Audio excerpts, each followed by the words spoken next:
Chapter 45 Regional Circulation. A fundamental principle of circulatory function is that most tissues have the ability to control their own local blood flow in proportion to their specific metabolic needs. The specific needs are many and they include the following: delivery of oxygen to the tissues, delivery of other nutrients such as glucose, amino acids and fatty acids, removal of carbon dioxide from the tissues, removal of H+ ions from the tissues, maintenance of proper concentrations of ions in the tissues, and transport of various hormones and other substances to the different tissues. Certain organs have special requirements. For instance, blood flow to the skin determines heat loss from the body and in this way helps to control body temperature. Also, delivery of adequate quantities of blood plasma to the kidneys allows the kidneys to filter and excrete the waste products of the body and to regulate fluid volumes and electrolytes. So, if we look at this table right here, we'll know that there are certain variations in blood flow to different organs throughout the body. For example, the thyroid gland and the adrenal glands receive 1 and 0.5% of cardiac output and only receive 50 to 25 ml per minute. But if we ml per minute per 100 grams of tissue weight, the thyroid gland receives 160 ml of blood per minute per 100 grams of thyroid tissue weight, and the adrenal gland receives 300 per 100 grams. Okay, whereas the kidneys, they receive 22% of the cardiac output and the renal blood flow is about 1100 ml per minute, but they receive only 360 ml per minute per 100 grams of tissue weight.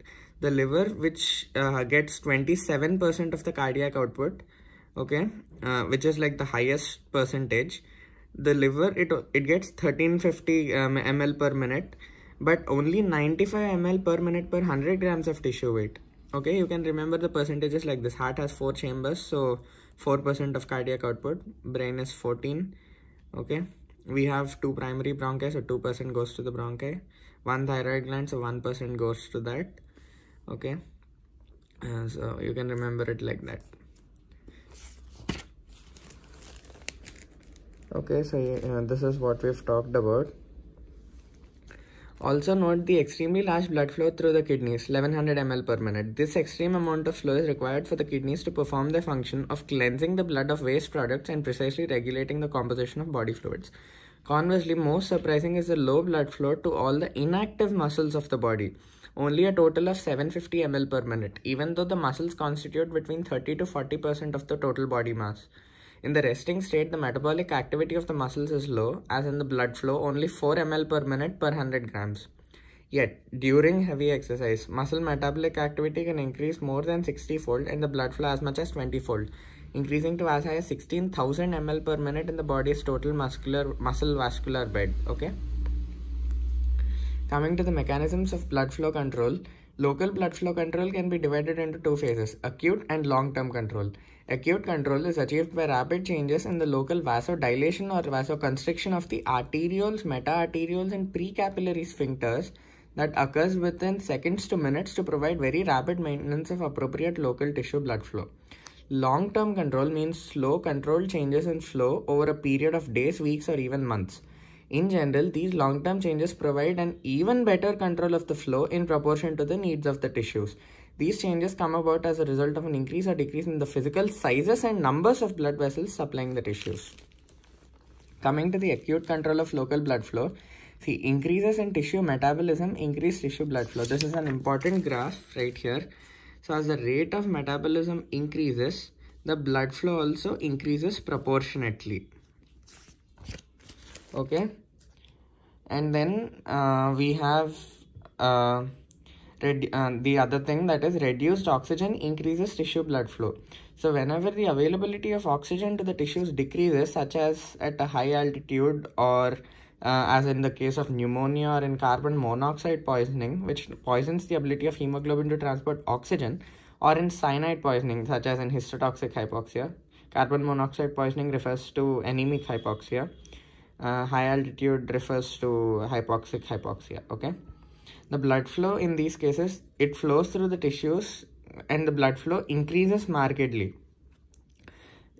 This figure shows, okay, the relationship between arterial oxygen saturation and blood flow, how many times the normal it is.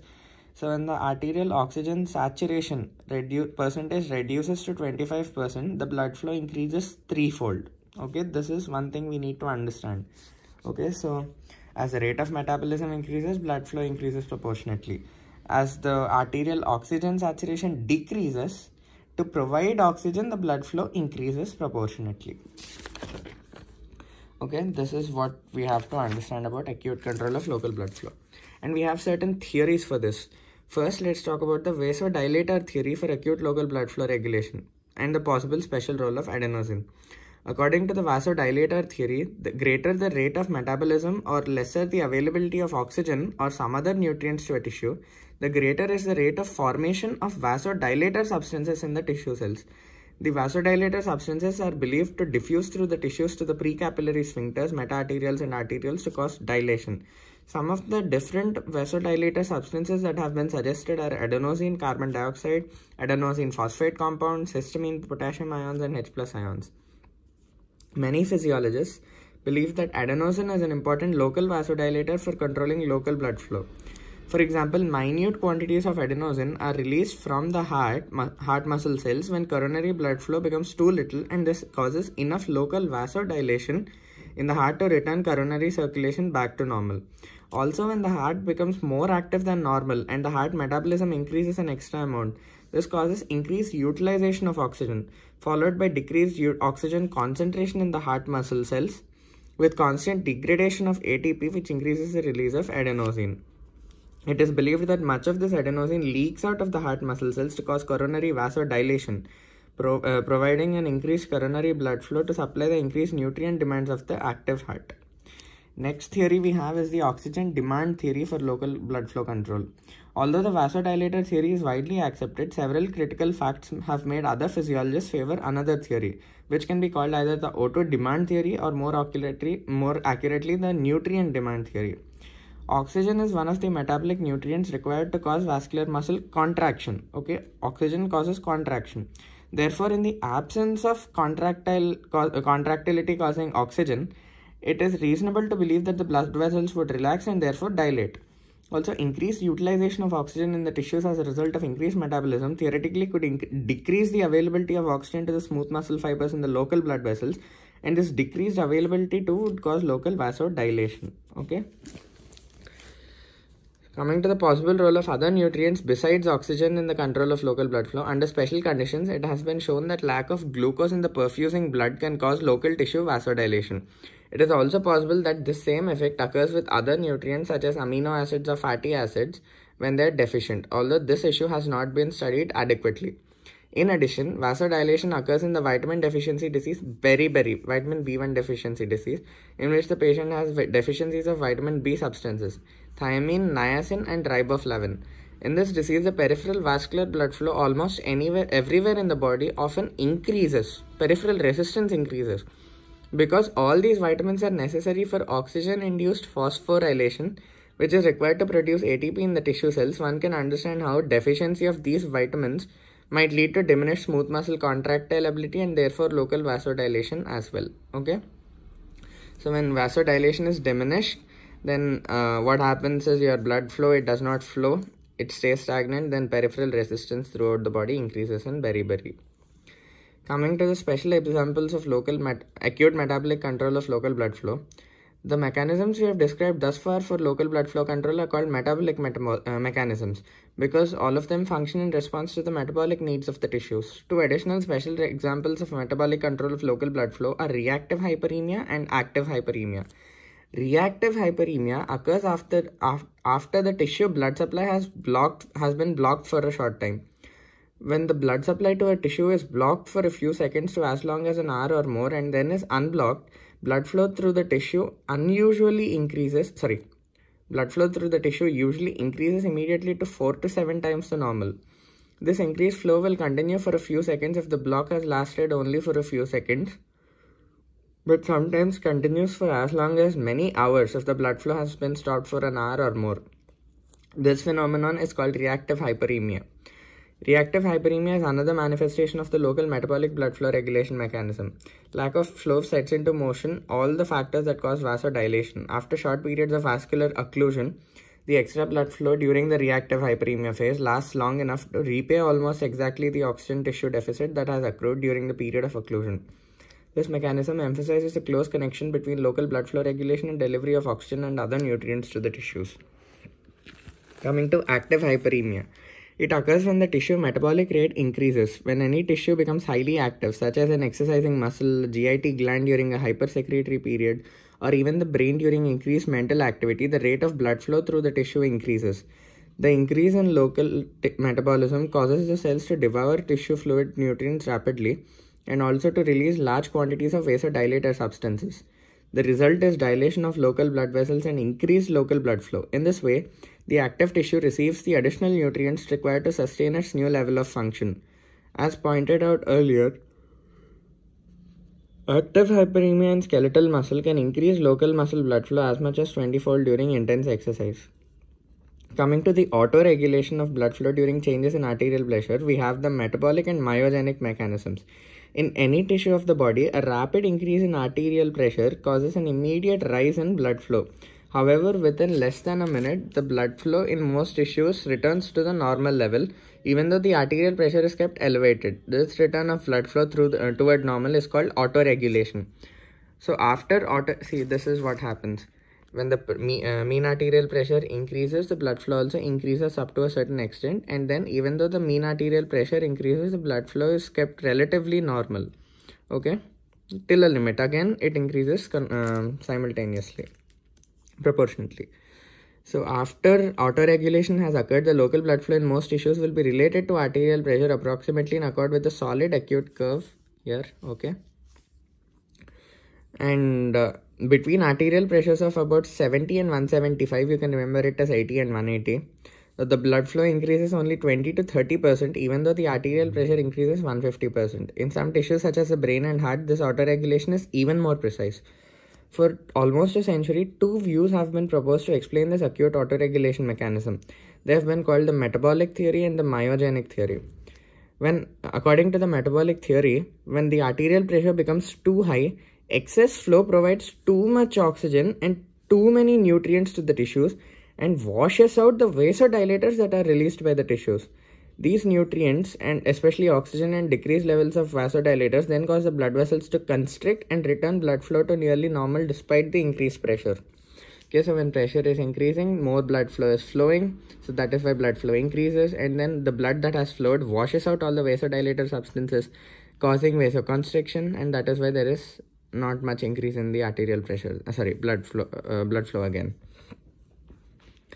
Coming to the myogenic theory, this theory is based on the observation that sudden stretch of small blood vessels causes the smooth muscle of the vessel wall to contract.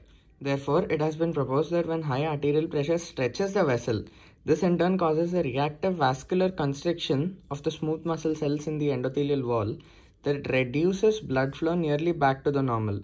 Conversely, at low pressures, the degree of stretch of the vessel is less, so that the smooth muscle relaxes, reducing vascular resistance and helping to return blood flow towards the normal.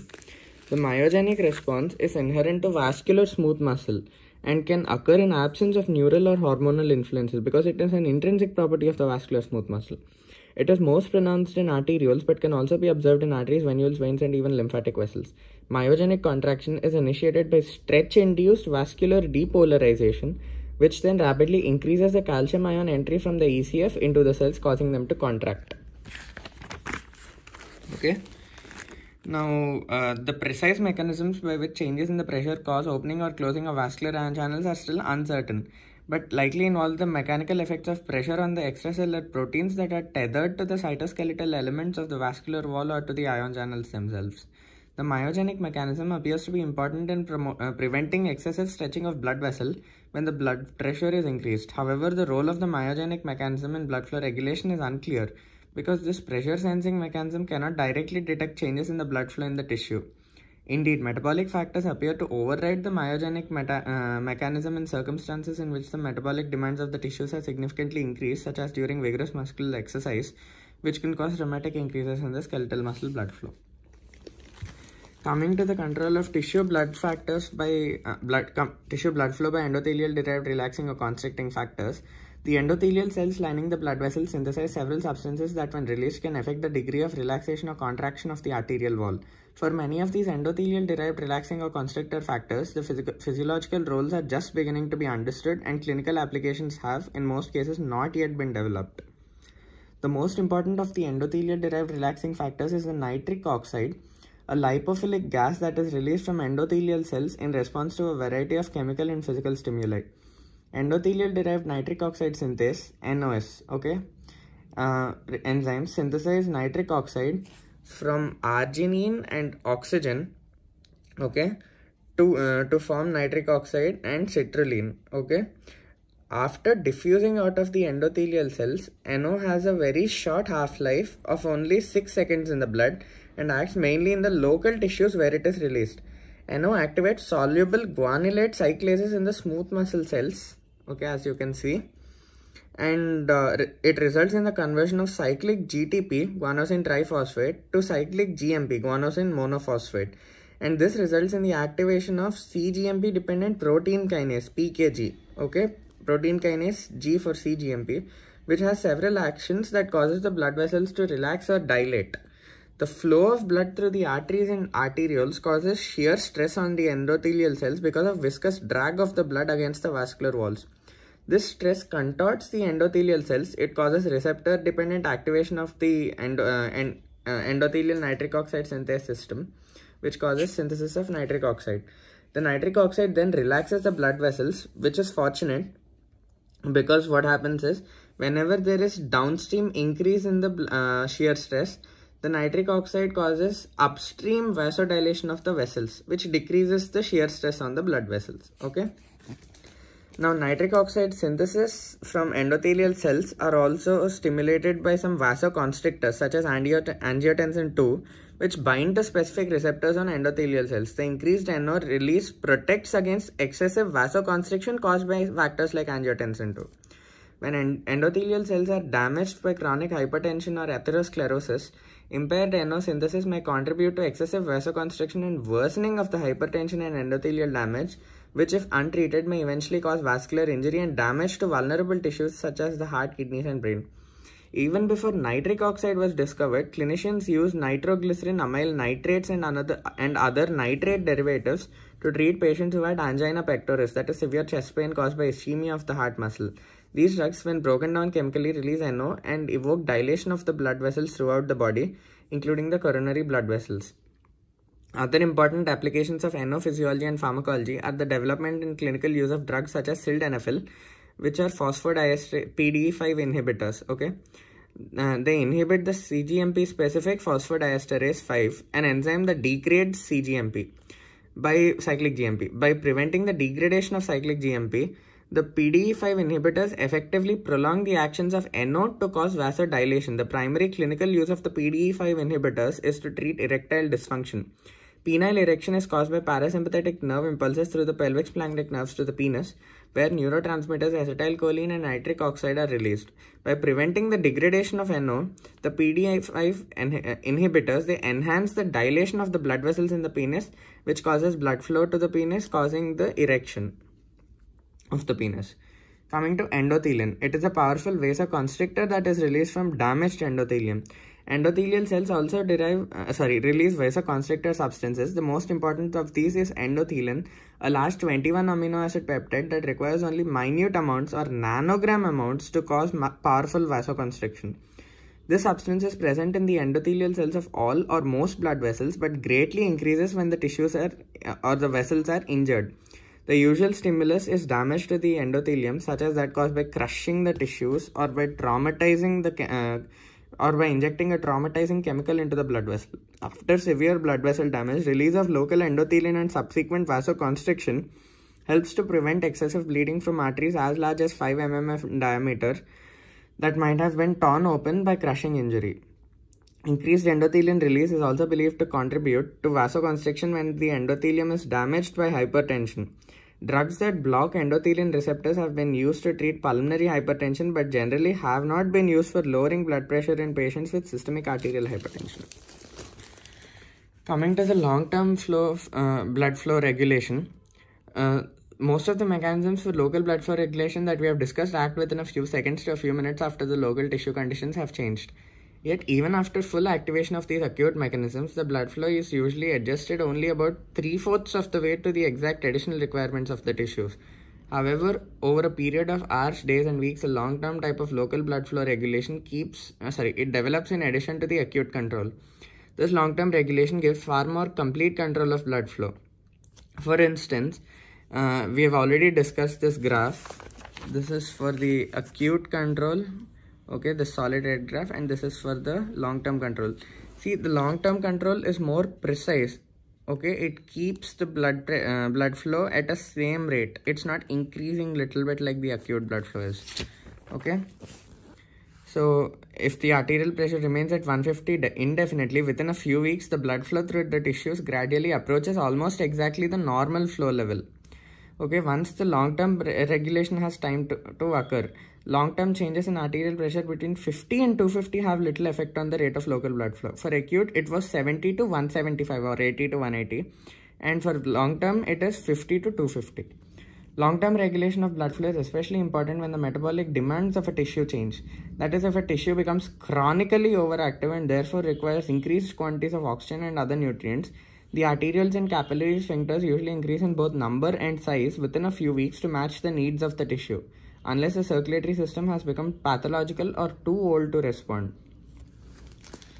Coming to blood flow regulation by changes in tissue vascularity.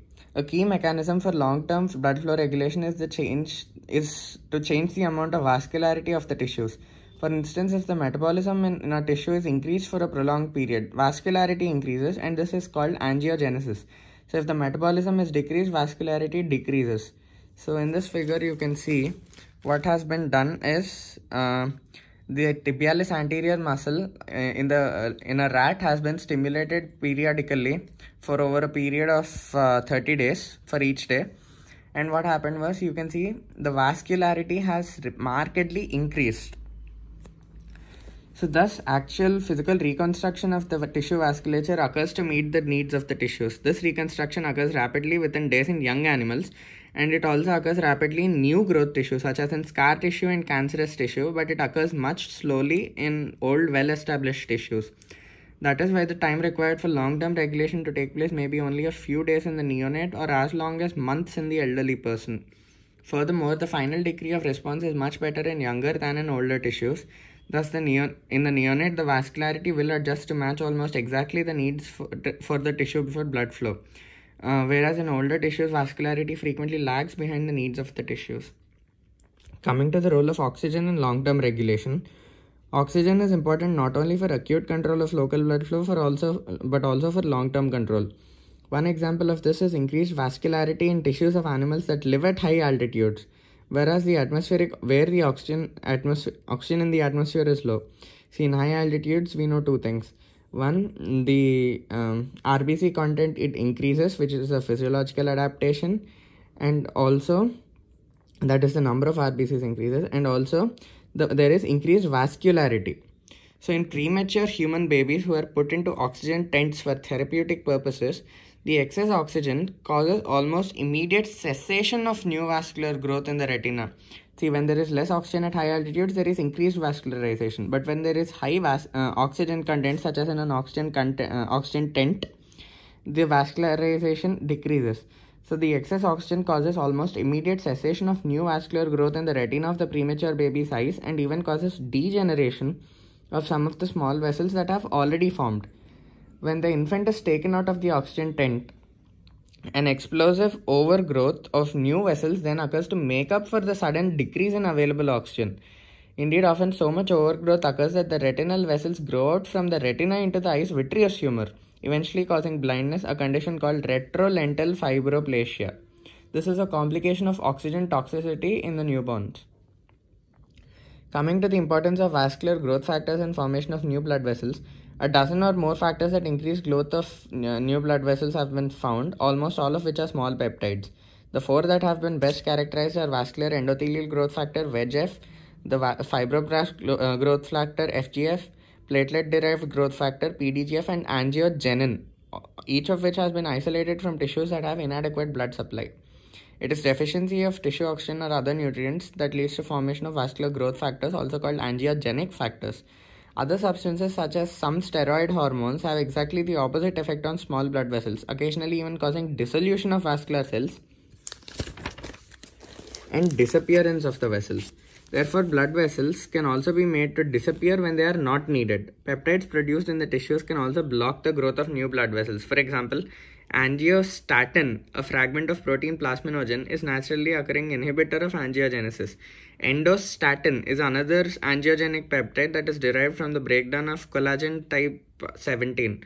Although the precise physiological functions of these anti-angiogenic substances are not known, there is great interest in the potential use in arresting blood vessel growth in cancerous tumors and therefore preventing large increases in blood flow needed to sustain the nutrient supply of rapidly growing tumors. Vascularity is determined by maximum blood flow need and not by the average blood flow need, and this is an extremely valuable characteristic of long-term blood flow control. For instance, during heavy exercise, the need for the whole body blood flow often increases to 6 to 8 times the resting blood flow. This great excess of flow may not be required for more than a few minutes each day. Nevertheless, even this short need can cause enough angiogenic factors to be formed by the muscles to increase their vascularity as required. Were it not for this capability, every time that a person attempted heavy exercise, the muscles would fail to receive the required nutrients, especially the required oxygen, so that the muscles would simply fail to contract. However, after extravascularity does develop, the extra blood vessels normally remain vasoconstricted, opening to allow extra blood flow only when appropriate local stimuli such as lack of oxygen, nerve vasodilatory stimuli, or other stimuli call for the extra required blood flow. Coming to blood flow development by development of collateral circulation, in most tissues of the body, when an artery or a vein is blocked, a new vascular channel usually develops around the blockage and allows at least partial resupply of blood to the affected tissue. Within one day, as much as half the tissue needs may be met, and within a few days, the blood flow is usually sufficient to meet the tissue needs. The collateral vessels continue to grow for many months thereafter, usually forming multiple small collateral channels rather than one large single collateral vessel. Under resting conditions, the blood flow may return to nearly normal, but the new channels, they rarely become large enough to supply the blood flow needed during strenuous tissue activity. Thus, development of collateral vessels follows the usual principles of both acute and long-term blood flow control. The acute control being rapid metabolic dilation, followed chronically by the growth and enlargement of new vessels over a period of weeks and months. An important example of the development of collateral blood vessels occurs after thrombosis of one of the coronary arteries supplying the heart. By the age of 60 years, most people have experienced closure or partial closure of at least one of the smaller branches of the coronary vessels, but may be unaware of it because collaterals have developed rapidly enough to prevent myocardial damage. When collateral blood vessels are unable to develop quickly enough to maintain blood flow because of the rapidity or severity of the coronary insufficiency, serious heart attacks occur. That is why the prognosis of myocardial infarction is higher, and it is better in the case of old people than in young people, because young people, they do not have the collaterals established, whereas old people, they have collaterals established that can take care of the circulation. Coming to the humoral control of the circulation, it means control by substances secreted or absorbed into the body fluid, such as hormones and locally produced factors. Some of these substances are formed by special glands and transported in the blood throughout the entire body, and others are formed in local tissue areas and cause only local circulatory effects. Coming to vasoconstrictor agents, we have norepinephrine and epinephrine. Norepinephrine is an especially powerful vasoconstrictor hormone. Epinephrine is less powerful vasoconstrictor, and in some tissues even causes mild vasodilation. Special example of vasodilation is that which is caused by epinephrine to dilate the coronary arteries during increased heart activity. That is why you actually give the people epinephrine whenever a person is fainting because of excessive heart muscle activity or something like that. When the sympathetic nervous system is stimulated in most parts of the body during stress and exercise, the sympathetic nerve endings in the individual tissues release norepinephrine, which excites the heart and contracts the veins and arterioles to increase the pumping effectiveness of the heart. In addition, the sympathetic nerves to the adrenal medullae cause these glands to secrete both norepinephrine and epinephrine into the blood. These hormones then circulate to all areas of the body and almost have the same effects on circulation as direct sympathetic stimulation, thus providing a dual system of control: direct nerve stimulation and indirect effects of norepinephrine and epinephrine in the circulating blood. Angiotensin II, it tenses the vessels, so it is a constrictor, It is another powerful vasoconstrictor substance. As little as 1/1,000,000th of a gram can increase the arterial pressure of a human being by 50 mm of Hg or more.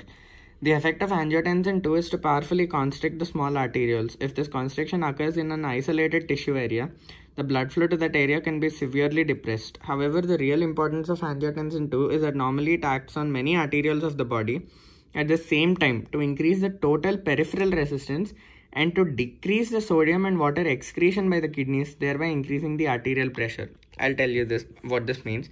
See, angiotensin, it constricts the blood vessels throughout the body, okay? Arterioles throughout the body. So total peripheral vascular resistance increases. Because there is increased peripheral vascular resistance, less blood flow is flowing to the kidney, so less of it is being filtered, and because less filtration is occurring, there is less excretion of sodium and water. Because sodium and water are being retained, the blood flow it is maintained, it is increased, okay? So that is why this hormone plays an integral role in the regulation of arterial pressure. Vasopressin, it presses the vessels. It is a vasoconstrictor, hence it is also called antidiuretic hormone, and it is even more powerful than angiotensin II as a vasoconstrictor, thus making it one of the body's most potent vascular constrictor substances. It is formed in nerve cells in the hypothalamus of the brain, but then it is transported toward the nerve axons to the posterior pituitary, where it is finally secreted into the blood. Vasopressin could have enormous effects on circulatory function, yet because only minute amounts are secreted in most physiological conditions, most physiologists have thought that vasopressin plays little role in vascular control. However, experiments have shown that the concentration of circulating blood vasopressin after severe hemorrhage can increase enough to raise the arterial pressure as much as 60 mm of Hg. In many instances, this action can by itself bring the arterial pressure almost back up to normal. Vasopressin has the major function of greatly increasing water reabsorption from the renal tubules back into the blood, and therefore helps to control body fluid volume. That is why this is also called antidiuretic hormone. Coming to the vasodilator agents, several substances called kinins cause powerful vasodilation when formed in the blood and tissue fluids of some organs. The kinins are small polypeptides that are split away by proteolytic enzymes from alpha-2 globulins in the plasma or tissue fluids. A proteolytic enzyme of particular importance for this purpose is kallikrein, which is present in the blood and tissue fluids in an inactive form. Kallikrein is inactive. This inactive kallikrein is activated by maceration of the blood or tissue, inflammation, or other similar chemical or physical effects on the blood or tissues. As kallikrein becomes activated, it acts immediately on alpha-2 globulins to release a kinin called kallidin, and then it is converted by tissue enzymes into bradykinin. Once formed, bradykinin persists only for a few minutes because it is inactivated by the enzyme carboxypeptidase or converting enzyme, or angiotensin converting enzyme. This is the same thing. The activated kallikrein enzyme is destroyed by a kallikrein inhibitor also present in the body fluids. Bradykinin causes powerful arteriolar dilation and increased capillary permeability.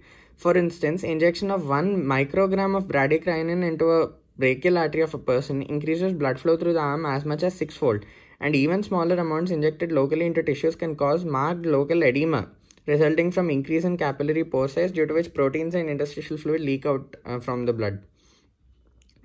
Kinins appear to play special roles in regulating blood flow and capillary leakage of fluids in inflamed tissues.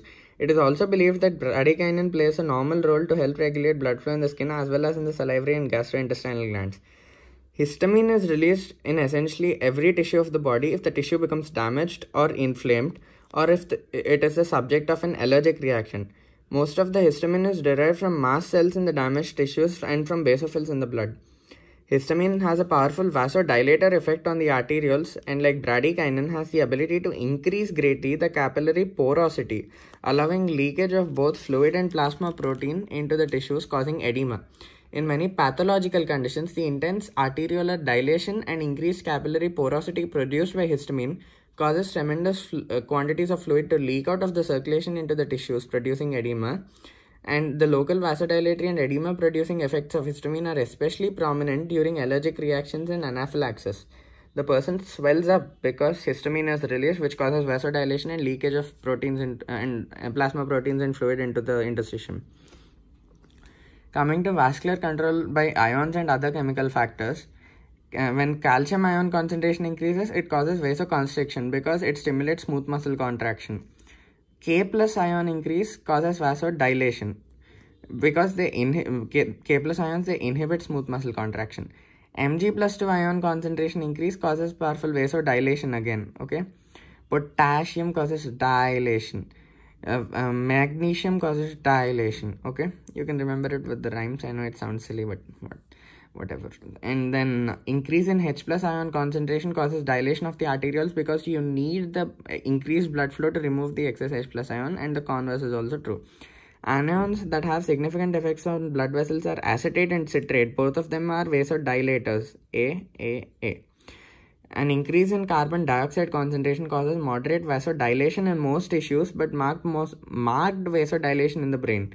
Also, carbon dioxide in the blood acting on the brain vasomotor center has an extremely powerful indirect effect transmitted through the sympathetic nervous vasoconstrictor system to cause widespread vasoconstriction throughout the body.